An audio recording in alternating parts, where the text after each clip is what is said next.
We know what you've come for, and now we're going to give it to you.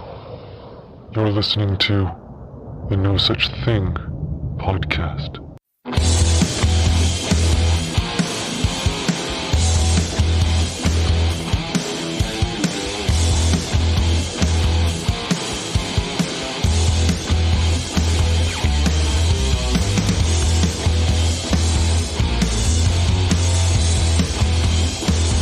Hello everybody, how's it going? This is Cornell from the No Such Thing podcast, and you are listening to Satanesia, a band that I usually fall back to when I'm looking for some audio for my intros, and that song is called A Million. Now they're from Spain, and they're kind of like a, I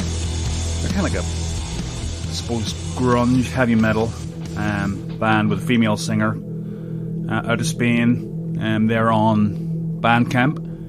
And I found them on Free Music Archive. I go on there to look for some different music for different kinds of podcasts and different kinds of, interviewees that would suit them more. And I found out that Raymond Maloney she likes a bit of metal. She was posting the other day that she liked the band Sabaton. And I think they're from Sweden, I can't remember. But they're a World War II themed kind of power metal band. I like that kind of stuff. Kind of like a cross between Manowar and Iron Maiden. But so she's going to be coming on the show soon. One of the things I love about doing this podcast is, you get to meet a lot of people, and because you have something in common with them, because that's why I do this podcast, because I want to speak to people about the stuff that I'm interested in, i.e. Bigfoot, paranormal, conspiracy theories, whatever. And I usually have other things in common with you, like music taste and stuff. So I've made a few good friends out of this, and that's one of the unintended consequences of this podcast that I never thought about. And it's really nice to actually have a little group of people that you've interviewed, and your Facebook friends, and you keep in contact. And I know it's only virtually, but I'm going to meet a couple of those said friends in October. I was supposed to actually do it this past end of May, but it just didn't work out with everybody's schedules and stuff. Plus Oklahoma was like 100 degrees, I think, and that's not camping weather. I want to go down to Oklahoma and camp out with Dave and Mark. Dave from the Bigfoot and More YouTube channel, and Mark from the Livewire YouTube channel, and he has got, like I've said 100 times, Bigfoot activity on his property, photographic and audio evidence of this. So I want to go down there and meet these guys, and it's going to be fun. But anyway, so Rose is a I can't bloody say that name. I have a real hard time with it. Paranormal investigator. Her and her husband work with the they go out in paranormal research expeditions with AHL, American Hauntings and Legends. I think she assists a team in Florence, Alabama. They are called the Alabama Shadow Seekers Paranormal Investigators. So she's obviously from that area. I'll find out exactly where. I love talking to people in the South. Some of my favourite people. And I'd like to welcome Raymond Maloney to the show.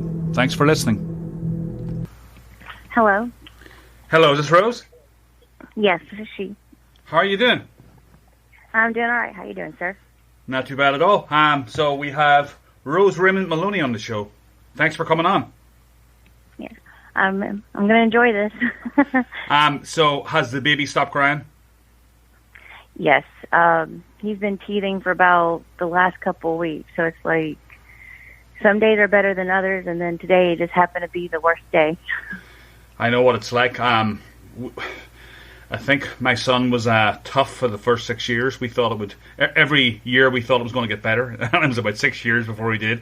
But now he's an angel. He's 11 now. Now, how old is your son? He is 3 months. He'll be 4 months in a couple of weeks. Now, is that your only one? Yes. You're the first time That's mother? Yes. learning everything, like being thrown in a pool of sharks. Yeah, it's nobody can really prepare you for it. It's a whole different world, isn't it? Oh yeah. I think the first month was exhaustion, and then the second and third month, it's not so bad. It's just the only thing he ever cries about is when he's hungry, diaper change, and if we wake him up and he still wants to sleep. Yeah, then and bath time.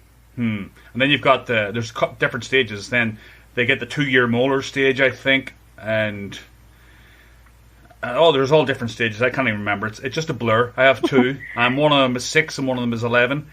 And the 6-year-old is finally calming down. It seems to be 6. It takes that long before they start becoming like, you're able to speak to them and actually have a conversation, but it's a long time. Our son has learned to actually say a couple of words, which amazed us because we thought he would have to be a lot older, like maybe 8 or 9 months before he can actually say actual words. But he's actually have said no, good, mom, or mama, I should say, and what was it the other day? He was trying to say, I love you. That's cute. Yeah. So, it's not all the time, but when he does, like, say those little words, it's like we stop what we're doing and we try to get him to say it again. And he looks at us and starts giggling. I'm like, really? Now, are you able to go on as many? We'll introduce your the actual team that you're associated with, but are you able to do much paranormal stuff these days? We just started back a couple weeks ago. We did our first investigation, I want to say June the 12th, I think it was.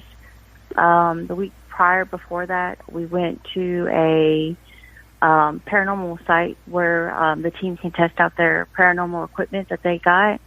And we didn't even have the equipment set up or anything, and we had activity going on. So it's not too far from Jackson, Tennessee. It's actually, the church is called the Palestine Church, and it's open to the public. But the sad thing is, the only thing I regret about it, I should say, is that you have people that don't show any respect to the property, and that ruins it for people that actually want to collect evidence, that they actually want to investigate.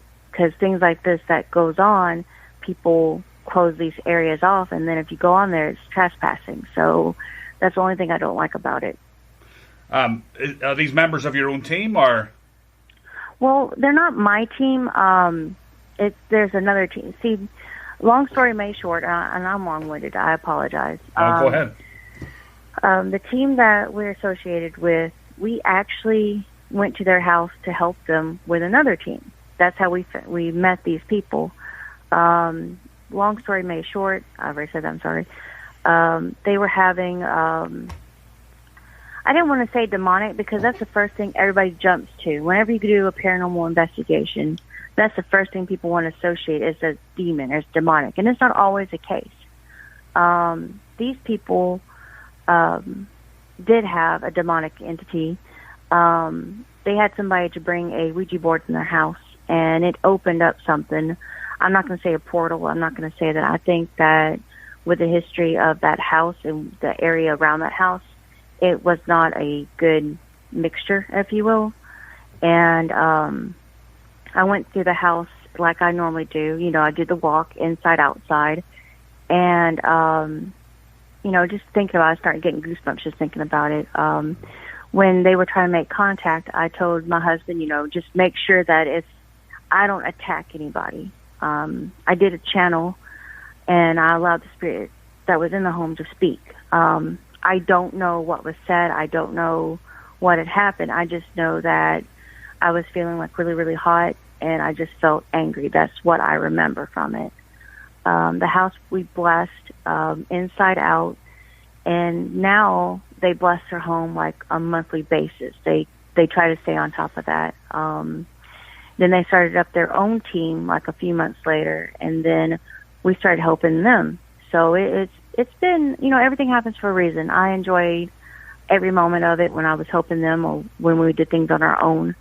And then when I found out I was pregnant, I didn't know I was pregnant in July of last year. And we went on our last investigation last year in July. and I had children, and that never happened to me before. I always dealt with adults. I always dealt with animals. I dealt with inhuman spirits. So for me to have children to come up to me, that should told me something was up. And, just to see that, remember that all over again, it broke my heart. It's like you think about adults, you don't think, you normally don't show emotions, but with children's spirits, it breaks my heart thinking about what they went through and everything. And these kids that came up to me were sick. We found out after the investigation that area had a pandemic. I want to say yellow fever, I think it was the case. And that really does stay with me sometimes, just thinking about it. And then the following month is when I found out I was pregnant. That's weird. Now what's the name of your research team again? The team that I work with, they're called Alabama Shadow Seekers Paranormal Investigation. And then my husband and I, we run a group with AHL, that's American Hauntings and Legends. And we actually go to different sites that has paranormal activity, but has legends behind them. And we go out there and do videos and stuff like that and check it out. And that's pretty much what we do. Like, if I give you an example, Tennessee's known for the Bell Witch, which is in Adams, Tennessee. We didn't get to go actually to the cave or anything because they were closed. And but those are something that we do, is go to these sites that have history, and then we go and take videos and everything, and then bring it back on our group. Now, so before we get into your actual personal history with the paranormal, do you want to give us a couple of examples of your investigations and some of the evidence that you find? Oh my gosh. I hope you have time. Sure. I'm here all night. The very first investigation, the actual investigation where we actually got to go help somebody, it would be the one that happened in Alabama. I'm sorry. Give me a second. But before that, I've had people that came up to me when I was working at the prison, and this is years ago.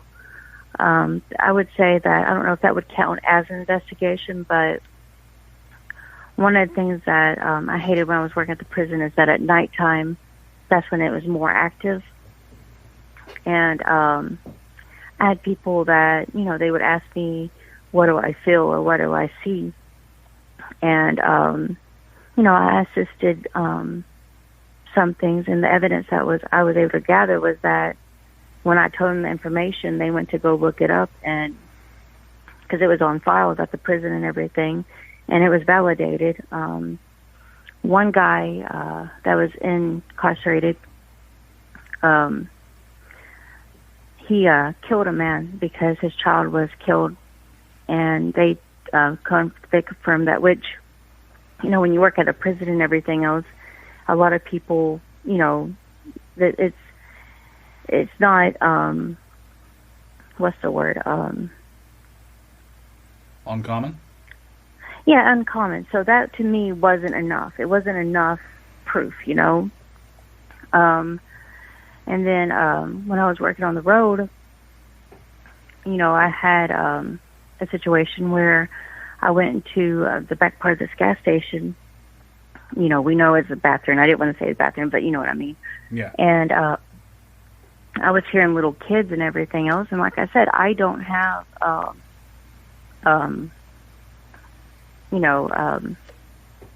didn't have a lot of experience with children's spirits. And I told the people up front, there's kids running around. They said, we haven't had any kids, in here all day. But to me, that still wasn't enough. And then when my husband and I started doing investigations with another team, they were collecting evidence, and everything that I've written down, everything that I saw, it was confirmed. And, I don't know, to me personally, evidence is not enough for me. Validation, there's always something that I could do better. And the pictures that I caught on my phone when we went to that church, the Palestine church in Tennessee, close to Jackson, Tennessee, we caught pictures of a woman in the window. And to this day, I still try to debunk that picture because it's not enough for me. I don't know, maybe I'm weird for saying that, but to me, there's never enough evidence. And it's not because I'm skeptic or anything. It's just, we live in a world where people will try to find another reason. Like there actually are skeptics, and they try to find another way of trying to debunk something. And I'm the kind of person that I want something so concrete that there's no way that they can deny that that's what they're seeing.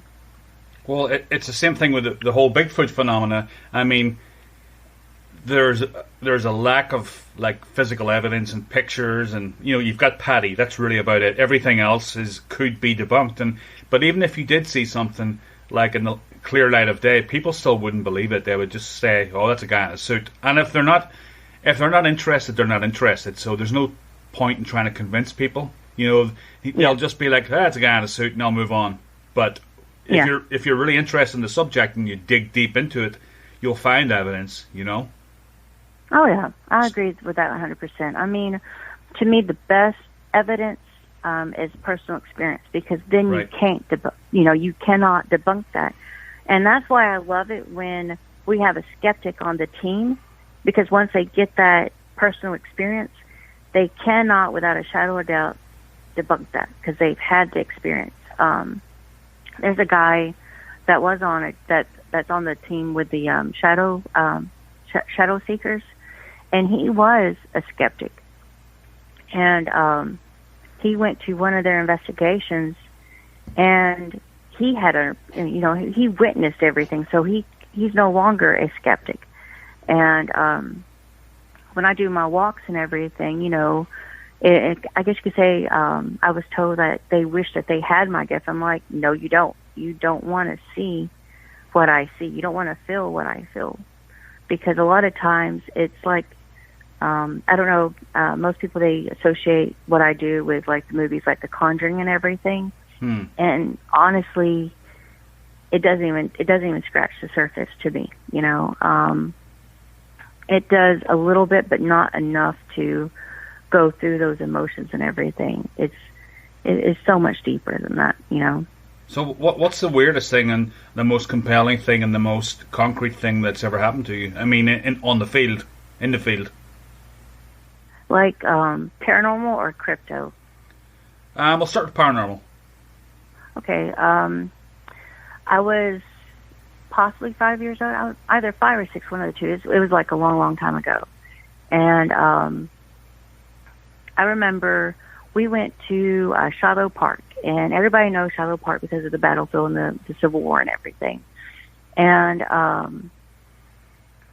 remember looking at the battlefield, and I couldn't understand why I was hearing loud noises, because I knew the sounds, because my dad always watched military shows and stuff like that. And I thought that they were reenacting the Civil War. And I remember seeing a guy getting shot in the chest by a cannonball. And I was that young. I didn't know what was going on. I thought maybe it was a movie, maybe they were reenacting. I don't know. I was still trying to process this. And then the lady that was doing the tour, she went over how there were people that had gotten shot in the chest and everything. And, as a child, we look at things as black and white. There's no gray. If we see something, we see something. And that's physical to us, And I thought a lot of times I was talking to people that were living, because they were right there. I thought they were alive. And, as I got older, I realized that I wasn't talking to the living, a lot of times. I can remember, being a child laying in my bed, and I had right above my head hearing really deep footsteps, like somebody wearing boots,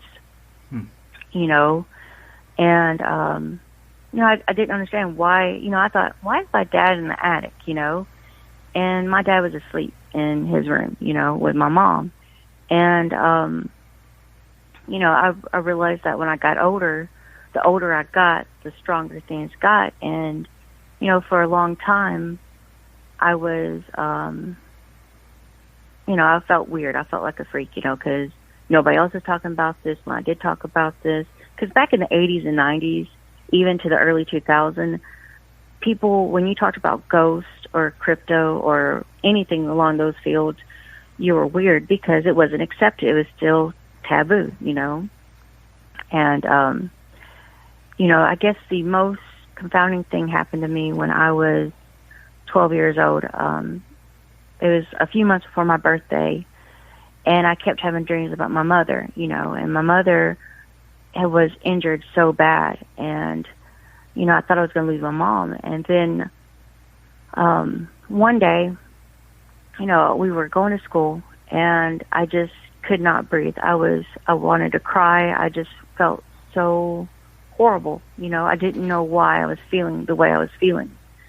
And, they called us to the office, and somebody came pick us up. And I'm like, where's my mom? What happened with my mom? And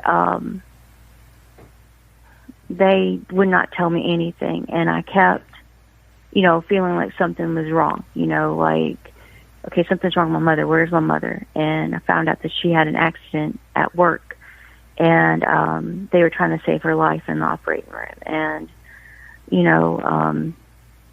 and then after that, my sister, we were a little bit older. She had just gotten her driver's license and everything, and I was with her. And one morning, I was running late for school, and my sister wasn't feeling good, and I needed to go to school, and she ended up taking me. And then halfway, I'm like, well, maybe I shouldn't go to school. Maybe I should just turn around, let my sister get some rest. I'll make up the schoolwork. And something told me, no, go to school. You're already this far. You need to go to school, stay in school, And after I, my sister dropped me off and everything, I wanted to tell my sister something, and I couldn't. And all morning I was just, something just told me, you need to pack your bags, your dad's going to come and get you. And I literally heard a female tell me, go ahead and get your stuff together, collect your books and everything. They're about to call you in the office. And I did, she never told me wrong.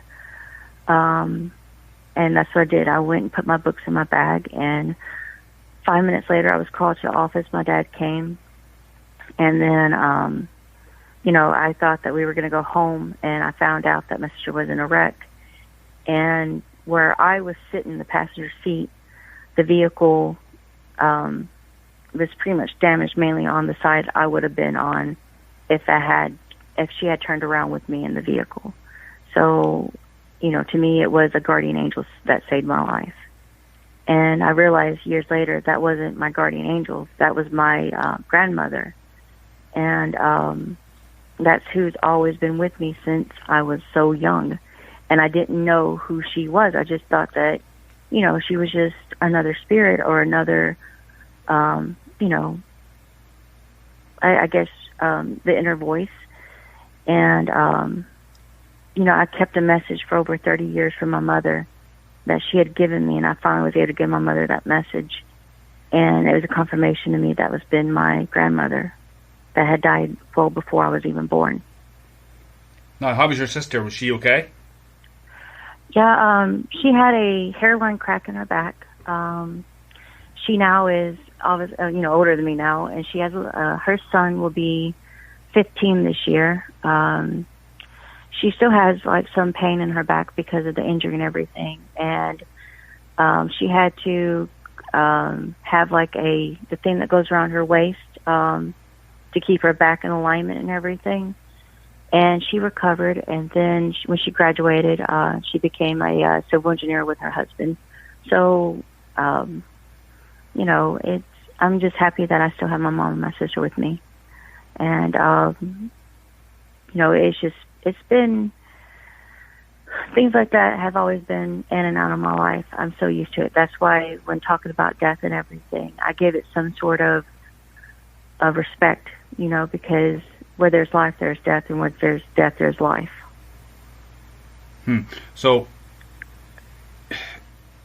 is anybody else in the family, susceptible to these things, or is it just you? My mom does not like talking about it. She's seen what I can do, and she hates talking about it because of everything. And I know that she has dreams where she can see things, and but she doesn't go into it. My dad, he's had paranormal experiences, but nothing like what I went through. My sister is somewhat gifted, but she kind of she doesn't talk about it. She's like my mom. To her, it's just it's better left unsaid. My mother's side of the family, they're very much into sensitivity. It's kind of like, they know it exists. It's been around. They have some experiences, but I don't know about gifts. I do know my dad's grandmother, which would be my great grandmother. She was full-blooded Cherokee, and she always had I don't know, she always was more loving towards me, I guess you can say, and a lot more connection with her. And when she died, it was just I felt another part of me had left me, I guess is the best way to say it. So I do know that we have a lot of Native American on my dad's side and a lot of tribal on my mother's side. So I'm wondering if that might be the connection. I don't know. I really haven't gotten a chance or opportunity to talk to family. And nobody really talks about it, honestly. It's funny because I've never had any kind of, small things, but I've never really had anything that crypto or paranormal or anything like that happen to me, and that's why this whole subject fascinates me, because I kind of want to know, because everybody I speak to, yourself included, I mean, I speak to people that tell me that they've, seen Bigfoot or something, and I mean, maybe it was like 50 yards away from them, but it stood there and it screamed at them, and I mean, these people are, respectable people, and they're rational people, and you can't discount that. Something's going on, definitely. Yeah. When I post things on Facebook, a lot of my friends will, give me a lot of digs and stuff, and so I just don't post a lot of the times because I get angry, and yeah. I can relate. Trust me, I can definitely relate on that. As a kid and teenager, I tried to find books. I tried to find movies because I thought maybe I have a condition. Maybe I am crazy, because I was taught if you hear voices, that's schizophrenia, or that's something mental. And here I am. I'm hearing, a female voice. I know, like, if I go to a graveyard, I can hear a lot of things, I mean, working at a prison, it drained me so much. I thought, well, maybe I'm just, taking too much, this job too seriously. But when things happen and stuff like that, and I try to tell people, I used to get weird looks, and now I've come to terms with, what I have and what I've experienced is both a gift and a curse. You can't have a gift without a curse. With everything, it's hand in hand. That's what I'm coming to realize. And, I've prayed many times that my son will never go through what I had to go through as far as that goes, because I know how hard it was growing up and not being able to relate with anybody. I mean, who would want to be around a child that can see something talk and, that child has a high imagination? Yeah. That's what I was told. I had preachers that told me, you were having nightmares. And the one time I finally had somebody that wanted to help me, they had to go. And it was like, I was looking for help for a long time. And I have people like, well, they can help you, but it costs. I'm like, no, you help somebody, it should be free. It should be, of your time. And I never had that. And a lot of things that I went through, it was a lot, like, I'll give you an example, and it kind of bothers me a little bit. when my husband got injured just a few days ago, my son, he cries and stuff like that, like normally babies do. But this is not normal. This is not a normal cry. And I found out from my husband when our son was acting out and crying that, and he hasn't done it since. And it was the same exact time my husband had gotten injured. Oh boy! And it scares me, because what if our child has the same gift as me? Because there's been time when my husband's not in the home, our son will start looking in one direction, and I can't feel anything. So I'm thinking, okay, maybe babies do stare. Babies, they're more sensitive. So it's just something that maybe he's just staring. But the other day, I saw a cat in our house. I'm like, we don't have cats in our house. All of our cats are outside. And this was like a white cat with orange and gray on its face. And it went to the same location I keep saying my husband, I'm sorry. Keep going to the same location our son has been looking, So it scares me, because now it's like, what if he does really have the same gift as I do?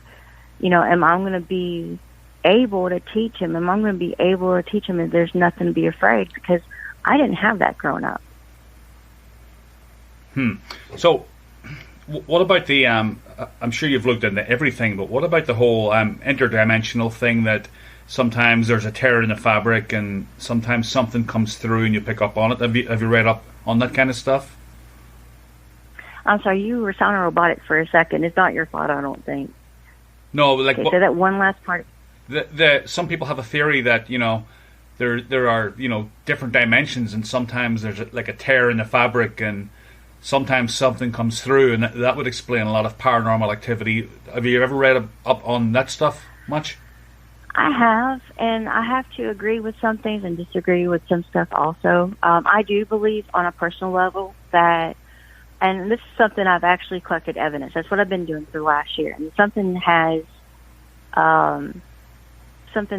like with these paranormal cases, all of them that we have had, especially like the closer that the house is closer to water, the more activity that the house has. Huh. And it's, give me a second. And one thing that really gets me is like at the house that we lived in a little bit like over a year ago, we had the Trail of Tears. We had dry creek beds on that property, and we had a lot of activity. So I don't know about tears, and I really do need to read more up on it, because I know people will debate me on that, but I do believe that there is something associated with water. I do believe that the stronger a home or a location is close to water, the stronger the connection with the paranormal. I will say that. Now, you told me about one of the first stories. Actually, it was a Facebook story that you put on. I think it was Bigfoot and all things crypto. Now, it was cryptid related. Do you want to go into that a little bit? I can't remember exactly the details of the story, but can you remember what that was about? Not offhand. I would have to look back on that to look back into that. I do know. I had my own experience with the crypto, but I would have to honestly look back at what I posted, because I post a lot. I have the paranormal that I'm posting like every single day on that group just about, and then on Facebook I post a few things, and then on some of the groups I'm posting about Dogman and Bigfoot and werewolves and everything. So I would have to look back. I actually have it in front of me. It was in your 20s. You took a walk along the witch trails. That one. Oh, that one. Okay. That one happened. I was in my mid-20s. I would say about 23, 24 years old. And I was thinking about a website that I had posted. I'm so sorry about the links and everything. I do apologize about that. That's fine. You've got a 3-month-old. Yeah, I can hear him. Yeah. He's not waking up, but I think he's trying to stay asleep. So I'm hoping that he stays asleep, because his dad will be here soon. But no, it was the first time I was married, and we had lived at this house, at my parents' house, well over 18 years at that house. It was a long time. I think we moved there when I was about 3-4 years old, and that trail, those woods always, there was something about them. During the day, it was fine, nothing. But at nighttime, it just seems, it took on a whole different, life, I guess you could say. And that night, we just decided to go walking, me and my first husband, and I never was down there before. I never wanted to go down there. I looked at it, and the woods that are across my parents' house, I had went in them, but never on that trail. I've always went into the woods, but not on the trail. And that night, we had my dog Star. She was solid. Can you give me 1 second? Yeah, go ahead. I'll pause. All right, I'm back. My husband's home. Okay. Well, those trails and everything else, we just went down on them. And at first, the beginning of the trail was fine. And then it just started getting silent. I mean, like, you could drop a pin, and it just no echo at all. And, we should turn back. And we should turn back, but we didn't. And we just kept going. And the deeper that we went into the trails, the quieter it got. And then it started getting really dark. I mean, it was dark outside. We had the flashlight that we had wasn't a regular flashlight. It was one of those spotlights that you could see for not miles, but yards and yards, Yeah. And it would not go very far. It was like it was getting eaten up by the dark. I guess that's the best way I can describe it. And, anybody that's ever went hunting, anybody that's ever went into the woods and, like to, check out the wildlife and everything can relate to this. When you get that predator that's watching you, you just stop. The hair on your neck just stands up. You know that you're being watched. You can't describe that feeling. Just, something's there. You're not alone. I've heard this so and many our times. Dog, yeah. I know, right? And our dog Star, she normally goes in front of us and behind us and all around the woods and everything. But she didn't do that. She was walking closer to me, and I'm like, don't move. We need to just stop and don't move. Don't run. Don't do anything. Just, just stop. And and my ex-husband at that time was, my first marriage. He went hunting, but he didn't. What got me was that he didn't, how do you say, catch it right away, I guess is the best way. And we started hearing something. We both looked, and we looked to our side, nothing. So I'm like, it's up in the tree. And I'm expecting, like, maybe an owl, maybe, a raccoon or something, because, something not too big. Because where we live at, black bears are not here on our side. It's more East Tennessee. But we started looking up, and there's this thing. It stops, and then it jumps. And this is not close by tree limbs. This is not like something that, squirrels, how they jump. No, this took a really good leap. It had some strength to it. And then when it got to the other tree, it stops, looks at us, and then goes. And we took that as, we need to get the heck out of here. And that's exactly what we did. We got out of there. We didn't run or anything like that because I don't know why we didn't run. I guess if you show more fear, you're more of a target. So we got out. We moved pretty quickly. We got out, and I've never been down there again. What did it look like? It was dark. That's the best way I could say it. It's like, even with the spotlight, you could not see the color of it. All you could see was eyes. And the eyes was, like, intense. It was like an amber color, I guess you could say, like a dark orange type thing. But that's about, I guess that's the best way. It was just dark. You couldn't see the color. You couldn't really see the face. But those eyes, you'll never forget those eyes. How tall was it? And I'd say about, it was definitely not 5 foot. It was probably about 3 to 4 feet. It wasn't that big. I mean, it was big, but it had more length in the arms than anything else. It wasn't tall like in stature. It looked like a orangutan. That's the best way I can say it. The size of a orangutan, but only, like if an orangutan hat was on steroids, that would be it. Yeah. Yeah. It sounds like a juvenile Bigfoot. That's what it sounds like. Well, the thing is, from the pictures that I saw of Bigfoot, the legs are just as strong as the arms. But this was like, the more strength was in the arms than it was in the legs. It looked like it used the trees so much, like if you climb that tree, you were going to get the snot beat out of you, okay? Yeah. But I think we were pretty much safe on the ground because it didn't look like it was really strong on the legs. It did on the arms. It's like, I guess that's the best way of saying it. It had more strength in the arms than it did anything else. And if I could describe it, I would say it looked like a orangutan on steroids. Huh. Now, there's always a possibility the skeptic will say that maybe there was some exotic animal had escaped, or, we got people like... that I was on something. Yeah, exactly. But we got people like, what do you call him, Joe down there in Oklahoma, Tiger King, and these animal... So people would... That's probably the first thing people would think, well, it was probably an exotic pet that had escaped. But this has happened so many times. I mean, I've had so many stories of things that are 9 feet tall doing exactly the same thing, Yeah. Well, that's the thing. The thing is, this is not my first.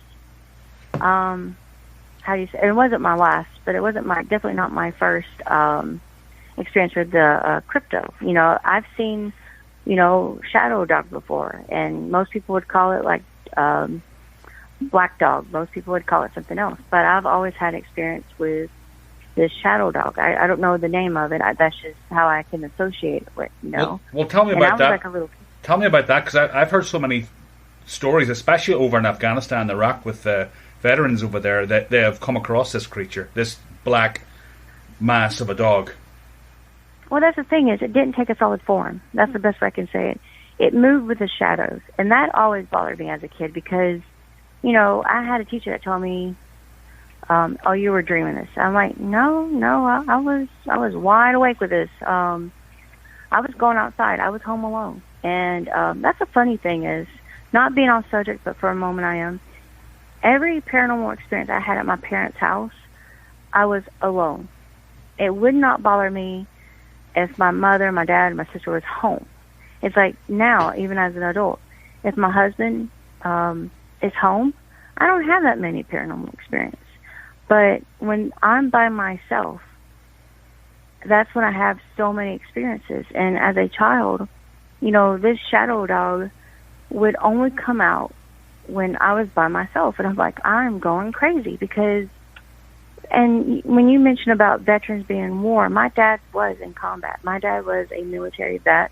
He served in the Army for 15 plus years as a United States Green Beret or Special Forces. Wow. And, there's a lot of time my dad would have, they call it now with PTSD. And being around him sometimes, I felt so sad. I felt so angry around my dad sometimes. And I didn't understand why, because I love my dad, I love my mom. But when he was having his moments, I felt that. And that I can't even describe that because it's just an overwhelming emotion. But when my parents were not at home, I would see this thing, and it would take on, it's like it used the energy and then left. It would never stay too long. And then I started having nightmares of this thing. And that's why I figured growing up it was just nightmares until I actually saw it when I was working on transport. And this happened right before my accident. And I was told, and I looked it up, that when you see this, it's like a bearer of bad news. And now that I can remember some stuff, when we saw that, or when I saw that dog, something always happened at our home. I'm not going to go in one part because it's just too much emotional. I don't want to break down or anything like that. Right. But I nearly lost my dad when when I was in second grade, and I had just saw the shadow dog, and I didn't understand. I thought, like, again, you're a kid, nobody's going to believe you, don't say anything. And now I wish I had said something. We were in church, this is like a few years ago, like right after I had my accident, and we were in church one night, and I just saw a big cloud of shadow, and I was expected to see a shadow dog because that's how it normally came in. It was like with the shadow, and I just saw eyes. And then we had an incident at church, and we haven't been back to that church ever again. So the shadow dog, I guess I'm just going to call it, has been a part of my life since childhood. Now this thing comes out of nowhere. Does it scare the crap out of you? It used to, and now I'm afraid it might be coming when my son now. That's the thing that I worry about the most. Because like I said, he'll stare off to somewhere, and I'm trying to figure out what it is. And, I can remember as a child, I would go hysteric because I didn't have anybody at home. I didn't have anybody to talk to about this. I remember I left Tennessee to go to New York thinking I'm just going to start a fresh life. I'm just, I'll go to Tennessee, visit my family, but I'm going to start fresh. And maybe everything that's been haunting me in Tennessee would stay in Tennessee. And that wasn't the case. It followed me up. It's,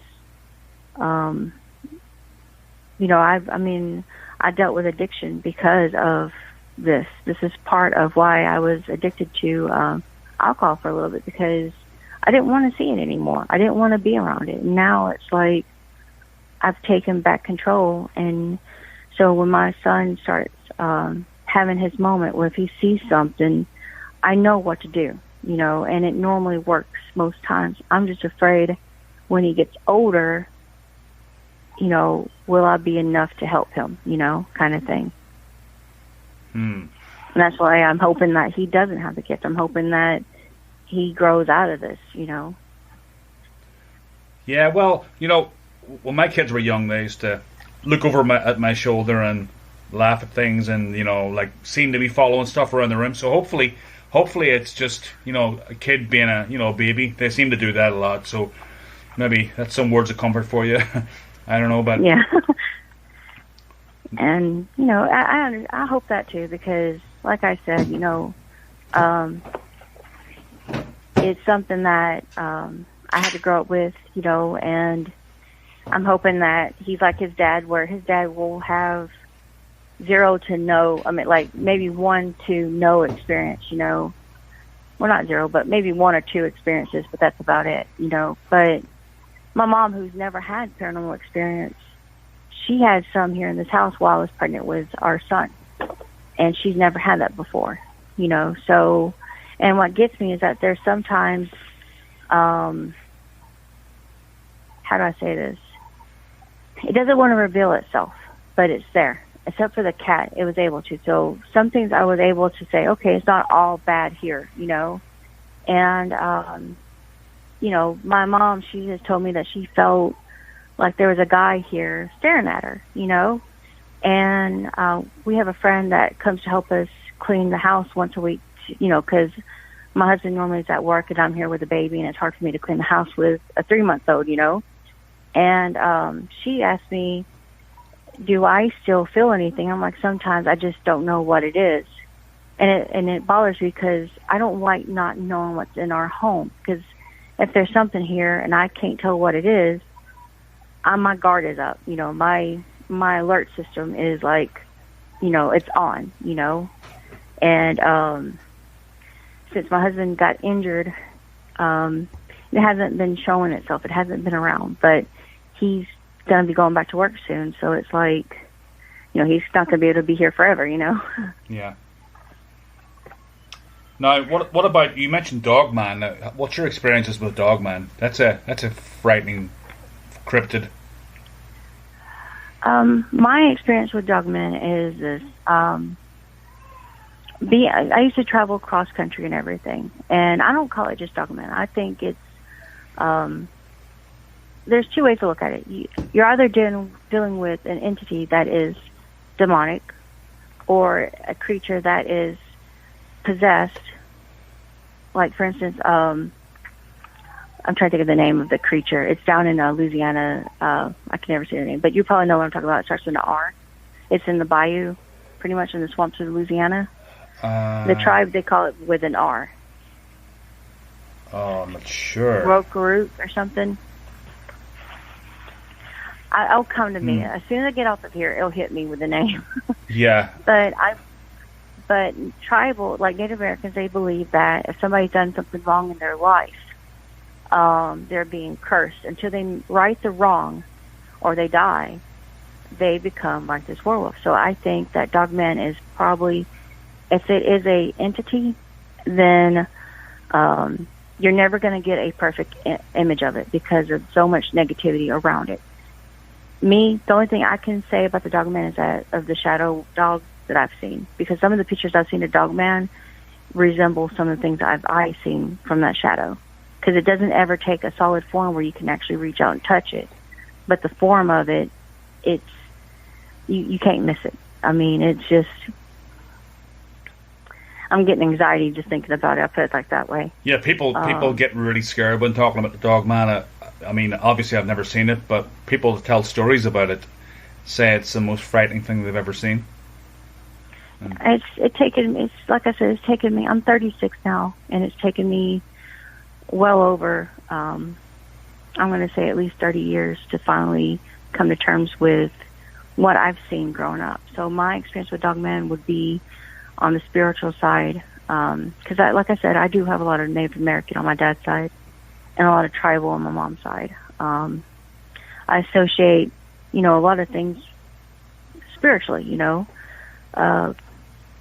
and as far as like werewolves and everything, like I said, Ed and Lorraine Warren, they wrote a book on the werewolf, the man from the UK that was possessed, and he took on a form of a werewolf, but not what you see on Hollywood, but he took on the features. Like, he became out of control. He had the strength. He had the ability to kill, and they finally were able to rid him of that possession.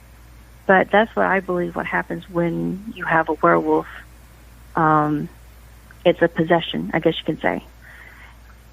I got to get down there to there. They have a museum down in Connecticut, I believe. Yes.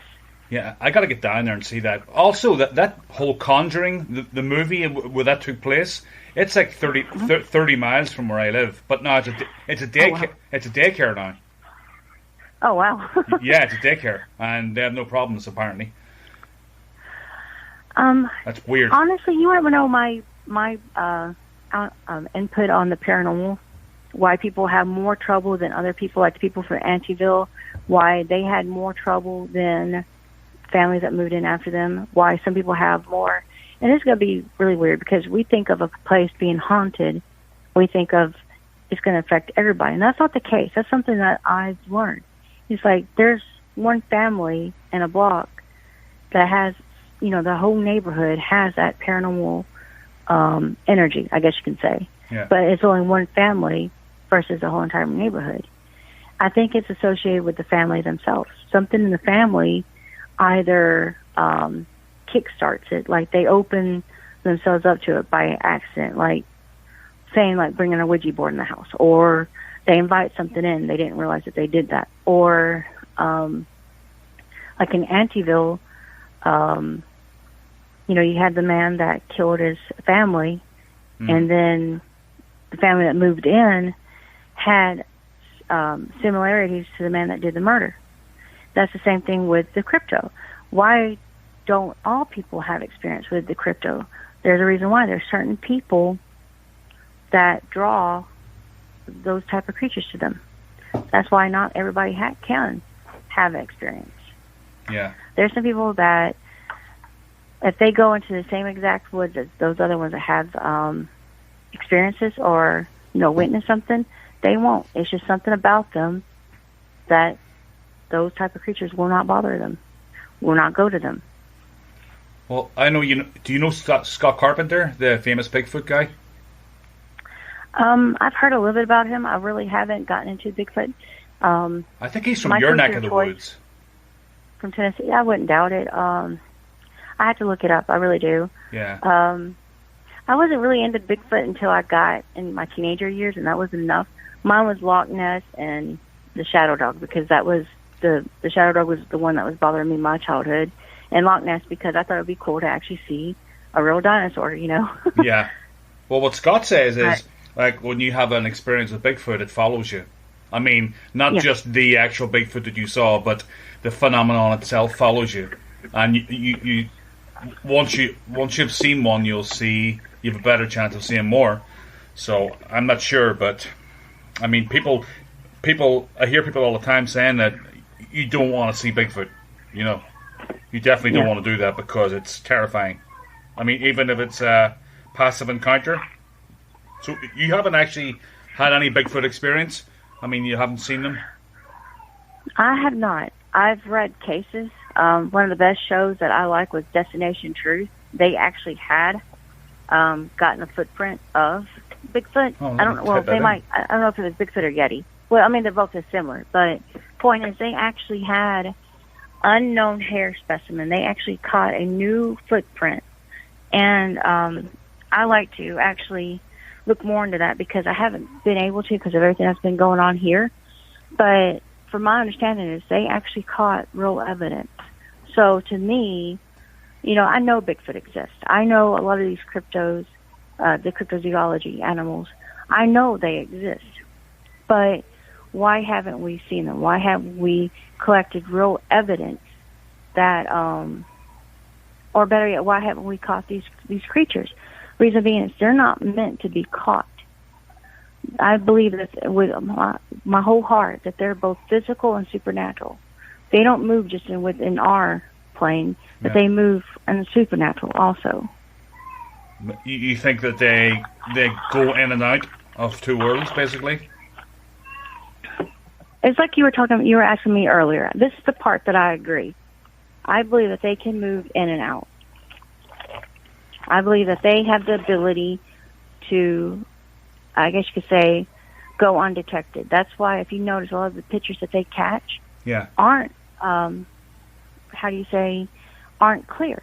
And those that are clear, you still don't really, you really don't have the 100%, Yeah. It's like the creature that we caught on our property on our trail cam. You couldn't really see it. And to me, that's sound proof that skinwalkers exist because it never took a full shape. It never, never took a true form. And that's why I think skinwalkers or dogmen or werewolves exist because, Native American legend has it where they don't exactly turn into wolves. They can turn into any animal. Right. And the reason that I remember that so clearly was because when I was doing my homework on them, I could not get a Native American person to talk to me wholeheartedly about it because in their culture, if you talk about it, you draw them to you. Well, that's what I just interviewed Troy Hudson, and he has big connections with the Choctaw and the Cherokee, and he was willing to come on and talk about Bigfoot, but he didn't want to talk about any of the other cryptids because a lot of them are demonic, and he basically said that a lot of Native Americans won't talk about them for the same reason you just stated. Yeah, it's like in my mother's culture. They have it's called a bruja, which in English translation it's witch. And this is not the witches that we think of here in the States. These are different. I'll put it that way. They're totally different. And my mother always told me growing up as a little girl was like, you watch out for the bruja, Never let anybody take your hair, never let anybody take any pictures because in their culture, this bruja, or, witch, I'll put it like this way. I'm trying to figure out how to say this because, like I said, this is a Spanish culture. Right. They will visit the young girl in her home. Oh, boy. I'm so sorry. I can hear my son crying. Yeah, my husband's trying to take care of the baby. Is there any way that I can, to be continued or call back or something? Sure, we can do this. We can do this tomorrow again if you want, and we can just do a part 2. That's fine. I know you're under. Yeah, that'd be great. Yeah, that's fine. So we'll put it on hold for now, and I'll just do it as one podcast. You know, I'll just join it all together so people won't even know. So yeah, that's fine. That's fine, Rose. All right, thank you so much. I just want to make sure that he's okay, and thank you so much for allowing me to do this. And I hope that tomorrow we can go. We can talk a little bit a bit longer. Sure. And sure. So thank you so much for having me. Okay. Okay. Well, just give me a text tomorrow and let me know what time you're available. All right, will do. Thank you so much. Okay, Rose. Thank you. All right. Bye-bye. Bye.